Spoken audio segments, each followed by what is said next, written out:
open, transparent trade in Europe, cutting EU red tape. Europe needs reform. President Hollande, Chancellor Merkel, many have said today that your joint appearance is historic because it shows that the Franco-German engine of Europe is still powering on and we have a radiant future in front of us. But don't you think that this is at least a part of the problem? That one or two countries decide for the rest. And we are altogether 28. And 28 is far more than two. Over the years, the EU, of course, evolved, but my feeling is that its leadership has not. Chancellor Merkel, the events have placed the burden of leadership on your shoulders. Your critics say, however, and they may have a point, that you sometimes forget about the difference between leadership and dominance. And I get the impression that across the European Union, people are concerned about that distinction, because it's become more and more a vital question. And that's part of the reason why we face this crisis over Europe's future. People are concerned that their viewpoint does not matter. Some are ignored, others are bullied, still others are vilified.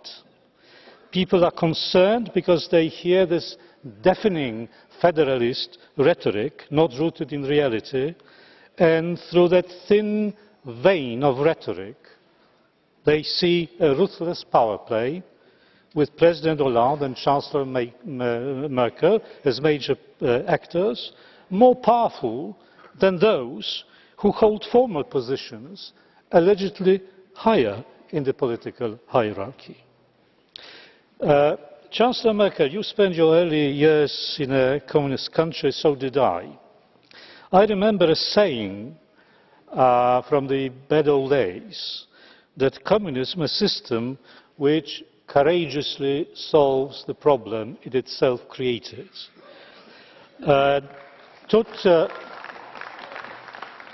Toute proportion gardée, I think that could also be said about the European Union.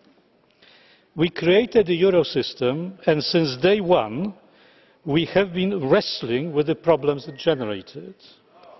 And solving those problems led to more dominance and more disregard for elementary rules of cooperation. And turning to the issue of migration and refugees. Again, a similar story. Of course, the EU did not create the problem, but failed to identify it soon enough, and let me add, has not yet entirely succeeded in identifying it. Why inviting, I'm just wondering, why inviting the immigrants and then cancel the invitation?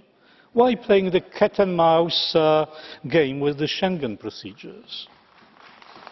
Why this absolutely unbearable confusion of humanitarian, moral and political arguments that obscure the gravity of the crisis we are faced with? I mean, this is not the language of dialogue. I mean, this is the language to obscure things. We cannot really talk to one another using that kind of language.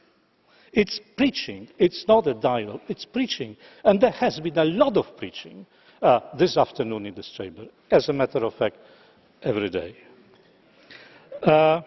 So it was your decision to suspend the Schengen rules and to open the German border. And it was your decision to close the border again.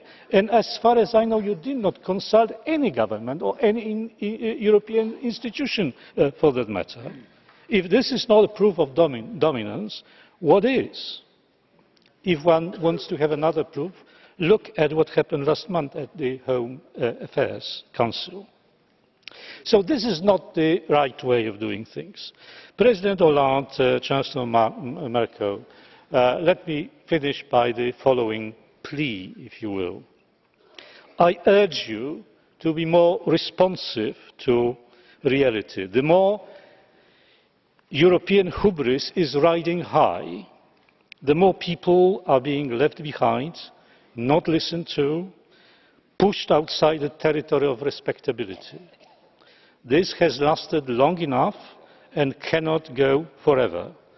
The European politics needs less self-adoration, of which an abundant sample you had today, but it needs more fresh air, clarity and fairness.